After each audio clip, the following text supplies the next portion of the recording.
강 목사님께서 이번에 종교개혁 500주년을 맞이해서 종교개혁 탐방제 갔다 오셨는데, 그러면 앞으로 한국교회 종교개혁의 방향성에 대해서 말씀해 주시면 감사하겠습니다. 네.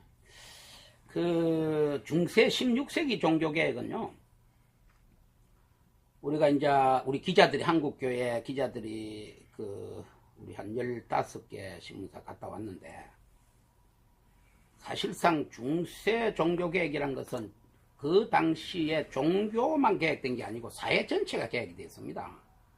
그러니까 당시는 종교가 곧 사회고 사회가 곧 종교였어요. 로마 가톨릭 교회가 점유하고 있는 모든 지역에서. 그러다 보니까 종교개혁 자체가 사회에 미친 영향이 컸습니다. 그러면 한국교회는 뭘 개혁하자는 건가?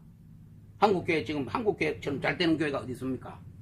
한국교회 교인들 헌금 잘하지, 성경 열심히 공부하지, 주일날 많이 모이지, 새벽기도 잘하지, 또 남을 도우려고 얼마나 많은 헌금을 합니까?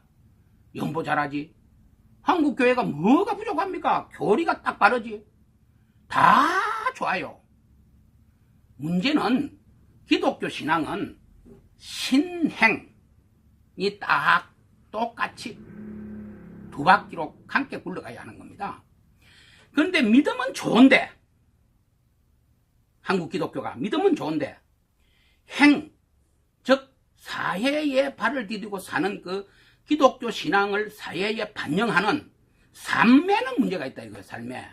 그래서 신은 좋은데 행이 틀렸다. 그래서 신행이 바로 되게 하자는 것이 종교개혁, 우리 교회개혁의 목표라고 나는 봅니다. 왜냐하면 우리 지금 현재 한국 기독교가 가장 문제되는 것은 기복주의입니다. 우리가 지금 한국 교회의 수준이란 것이요, 세계 교회 수준에 비하면 겨우 이제 신흥 종교로 겨우 면한 정도 수준밖에 안 돼요. 전부 기복에 매달려 있어요. 물론 기복이란 게 소시민들의 바람 중에 하나죠. 가정이 잘 되고 신앙을 통해서 저희가 자식이 잘 되고 뭐 이런 기도를 할 수 있는데, 그 기복의 가장 중요한 핵심이 뭐냐면 잘 먹고 잘 살겠다, 잘 살게 해달라는 거거든요. 그거는 성경이 바라는 바가 아니에요. 예수 그리스도가 자기를 따르는 교인들에게 잘 먹고 잘 살게 하기 위해서 십자가에 달린 게 아니에요. 그 사람들의 가치관을 바꾸려 하는 데 목적이 있어요. 하나님의 뜻이라고 하는 가치관, 그것이 기독교가 지향하는 가장 중요한 점이지, 무슨 뭐 누군가가 만사행통하고 잘 먹고 잘 살게 하는 거, 그거는 교회 안 와도 얼마든지 잘 먹고 잘 살 수 있어요. 다 부지런히 빌면 돼요. 부지런히 빌면 돼요. 그리고 두 번째 뭐냐면, 한국 교회의 가장 문제는 물량적 성공주의입니다.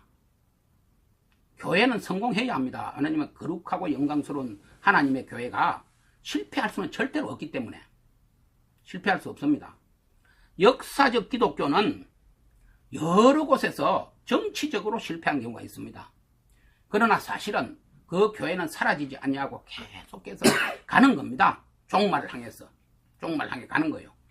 그런데 바로 그 교회가 물량적 성공주의를 지향하다 보니까 결국은 기복주의와 만나게 되고, 그리고 교회 본질에서 엄청나게 이탈하게 됐다 이겁니다. 그것이 이제 한국 기독교의 맹점이고, 또 뭐가 있냐? 한국 기독교는 개교회주의가 심각합니다. 교회는 하나이기 때문에 개교회주의라는 게 존재할 수가 없어요. 개교회주의가 되는 순간에 그것은 무당절간과 똑같은 겁니다. 에? 우리 불교에, 한국 불교에 보면 무당절간이라는 것이 한 전국에 6,800개 있는데, 지금 자꾸 갈수록 많이 늘어나는데, 그 가운데 무당절간이라는 건 뭐냐? 조계종이나 천태종이나 뭐 이런데 다 들어가 있으면서도 실질적으로 그것을 주인이 있어. 그 절간에 주인이 있어, 주인. 그게 말하자면 보편적 절간이 아니고 주인이 있어가지고 그것을 팔아먹기도 하고 또 다른 사람에게 넘겨주기도 하고, 자기가 투자했기 때문에 자기가 그것을 마음대로 할 수 있는 거지. 무당절간이나 그런데요, 옛날에는 그게 소속이 없었습니다. 그러다가 그들이 나중에 이제 소속을 갖기 시작했는데 우리 기독교가 그 비슷한 짓을 하고 있다는 겁니다. 개교회주의라는 건 존재 없어요. 특히 우리 한국교회는 장로교가 67% 아닙니까? 전체 교인 중에. 그 장로교 67% 교회는 노예 중심의 교회지 노예 중심의 교회가 개교회가 존재할 수 없어요. 그런데 지금 개교회, 장로교도 개교회 방향으로 나가지 않습니까? 이것은 타락으로 가는 하나의 기초입니다. 그렇기 때문에 그것이 이제 계획되어야 되고, 개교회주의 계획되어야 되고, 우리 지금 현재 교권주의 가장 심각하죠? 교권주의는 왜 중세교회가 타락했습니까? 그 좋은 제도를 가지고 교황을 받드는 교황 제도를 받들기 위한 교권주의가 확립되는 바람에 이단 논쟁이 들어오고 혼각이 다 들어온 거 아닙니까? 그래서 교황주의를 반대하는 놈은 전부 죽여야 한다는 거죠. 그래서 불태워 죽이고 목다름에 죽이고 물에 빠뜨려 죽이고 그렇게 된 겁니다. 그 교권주의가 굉장히 심각한. 그러면 한국 기독교는 그런 교황이 없는데 무슨 교권주의가 있냐? 한국 기독교는 전부가 교황이에요. 한 사람 예언 없이 다 교황이에요. 에? 자기가 이게 태도가 틀렸단 말입니다. 자기가 가지고 있는 그 영적 경험이 무조건 진리라 생각해. 그렇지 않아요. 기독교는 자기 개인의 경험은 크게 중요하지 않아요. 공동체의 경험이 중요한 겁니다.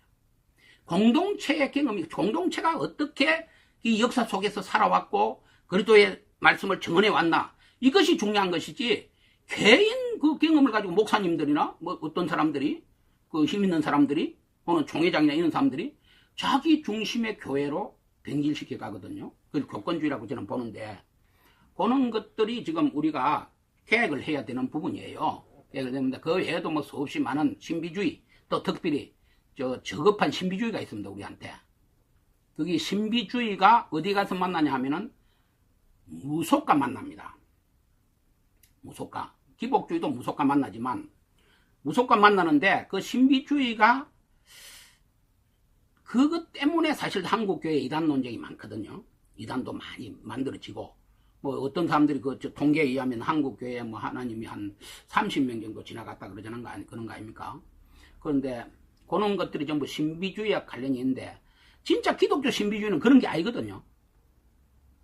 기독교 신비주의는 하나님과 어떻게 되면 하나가 되려고 하는 하나님의 그 뜻과, 그러니까 그리스도와 일치하려고 하는 것이 그 기독교 신비주의지, 무슨 뭐 자기가 하나님으로부터 어떤 계시를 받는다, 또는 무슨 뭐 환상을 본다, 그리고 뭐 그것이 마치 그 성경을 해석하지 못하는 성경 그런 것을 갖다가 지가 받은 무슨 열쇠를 받은 것처럼 이 성경은 이렇게 풀리는 거다 하고 나와가지고 내만 하나님으로부터 받았다, 이렇게 해서 신비주의를 만들어내는 거 아닙니까?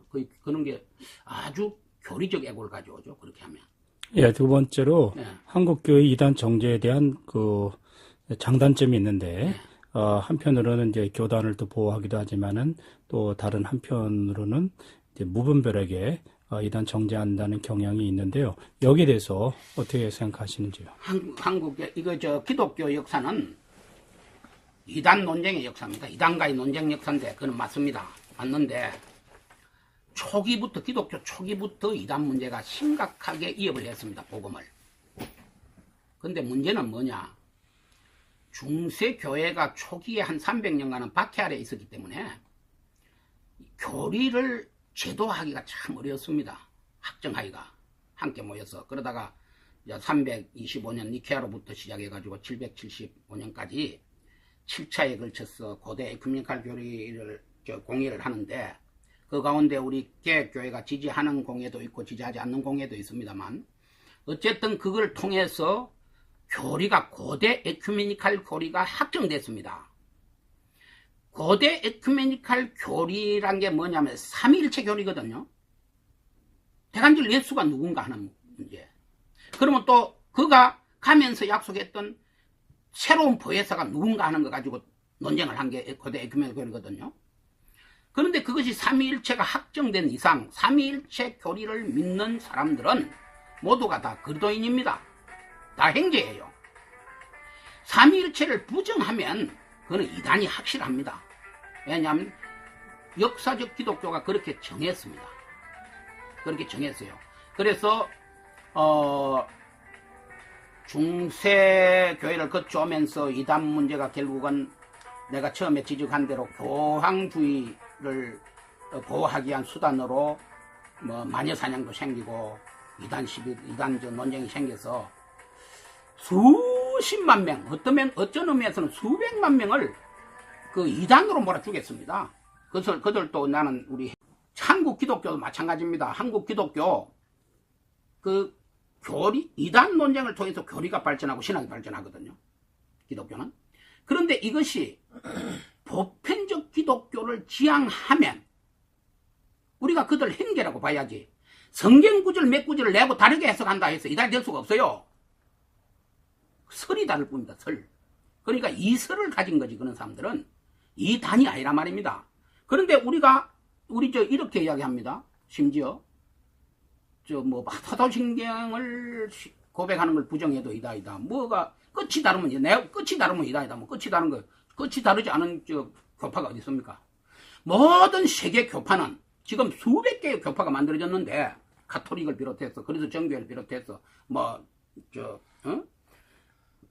단성론을 비롯해서 많이 만들어졌는데 개신교는 더 많은 교파를 가지고 있고 그런데 그들 가운데 끝이 다르지 않으면 교파가 만들어질 수 없거든요. 교파란 거는 어떤 신학적 해석이 달랐기 때문에 교파가 만들어지는 거예요. 그럼 다 이다입니까? 그건 아니거든요. 그리고 사도행전 신앙 고백 안 하면 이다입니까? 택하면 중세 종교개혁의 한원주의란 게 있는데 한원주의. 그 한원주의는 우리는 개신교라 그러죠. 개교회는. 개 글자 그대로 뭘 고쳤다는 이야기 아닙니까? 그렇죠. 개혁이란 말은. 전통을 고쳤다. 전통을 고친 교회와 전통 자체를 깡그리 무시해버리고 되돌아간 교회가 따로 있어요. 중세 종교개혁에서. 되돌아간 교회를 우리는 한원주의라 그래요. 그들은 개혁교회 포함은 안 돼요. 프로테스탄트는 똑같은데. 그런데 그 한원주의 교회는 사도신경 고백 안 합니다. 왜냐? 사도신경이 가톨릭이 만든 신앙 고백이기 때문에. 두 번째, 한원주의는 유아세례 안 합니다. 유아세례 제도를 가톨릭이 만들었다고 봤기 때문에. 이런 여러 가지 이유가 반카톨릭 운동이거든요. 일종의 한원주의란 건. 반카톨릭 운동이기 때문에 카톨릭이 생기기 이전에 교회가 되돌아간다고요. 초대교회로 가라는 거죠. 그래서 성경의 교회로 되돌아간 사람들이에요. 그런 사람들이 우리 세계 교회의 약 4분의 1쯤 됩니다. 세계 개신교회. 예? 신교회 4분의 1쯤 되는데 그들이 모두가 이단입니까? 그러면? 그렇게 말하면 안 되는 거거든요. 이것이 우리가 한국교회 이단 문제는 어떤 성경 해석을 달리한다, 신학적인 어떤 이슈가 된 거, 예를 들면 신학의 성경에도 뭐냐면 난해 구절들이 있습니다. 난해 해석, 난해 구절. 그 난해 구절들에 대해서 내하고 달리 해석을 한다 해서 이단 시비를 하는 거, 이런 거 정말 잘못된 겁니다. 그것은 행제를 저주하는 것이기 때문에 진짜 지옥 갈 일입니다. 이단 시비 신중하게 해야 합니다. 그리고 둘째, 이단 시비 잘못하는 거 하나 있습니다. 교단이 나서서, 대형 교회들 교단이 나서서 이단을 정죄하는 것은 그건 정말 위험한 일입니다. 왜냐하면 그건 역사적인 사건이 되기 때문에 되돌이킬 수 없거든요. 교단의 신학을 가지면 교단의 그 징계권이나 교단의 어떤 헌법이나 교단의 신학을 가지고 교단의 교리를 가지고 자기 교단 내부는 단속할 수 있어요. 그러나 타 교단에 속한 사람까지, 교단보다 타 교파에 속한 사람, 교단이라기보다 타 교파에 속한 사람까지 그 교파의 신학이나 잣대로 가지고 정죄를 하는 것은 그건 틀렸습니다. 그 자기 교단의 교인들이 신앙을 보호하기 위한다는 그런 명분은 갖고 있거든요. 그렇죠, 있죠. 네. 그래서 명분이 있습니다. 명분 없는 게 어딨어요? 모든 건 명분은 다 있죠. 그러나 그 원리는 틀렸다는 겁니다. 그렇게 하면 안 된다는 거죠. 예를 들면 저 사람이 타 교파 혹은 타 교단에 속한 사람인데 우리가 볼 때 좀 이상한 주장을 한다. 그렇게 말하면 그 교파에 통보를 해야 합니다. 최소한. 이 사람이 이런 주장을 하고 다니니 당신들이 이 사람에 대해서 좀 연구를 하고 단속을 하고 우리 교단의 교인들이 피해를 안 보게 좀 해주세요. 그것이 먼저 선리 아니겠어요? 그렇다면? 그런데 그것도 없이 내가 연구해보니 이거 이다이다 하고 발표를 한다? 그건 딴 명분에도 불구하고 틀린 이야기입니다. 옳지 않습니다. 그리고 이단이면 이단 아니면 아니라고 해야 되는데 교류 금지, 집회 금지, 참여 금지, 이단 농어 언론 이러한 표현을 사용하는 것에 대해서는 어떻게 좀 생각하십니까? 그거는 뭐 코에 걸면 코걸이, 귀에 걸면 귀걸이죠. 뭐 그거는 아무런 가치 없는, 내가 볼 때 가치 없는 이야기입니다. 가치 없는 이야기고, 이단이 한국계 이단이 있죠. 제일 먼저 이단은 뭐냐? 교주 우상주의입니다.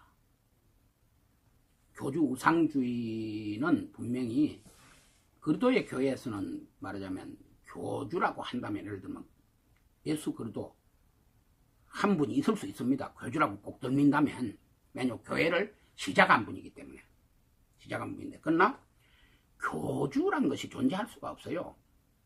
그런데 교주, 예를 들면 교주 우상주의란 게 뭐냐면 그 집단의 영적 지도자, 목사든 뭐든 누구든 간에 영적 지도자를 신적인 존재로 말하자면 높이는 것.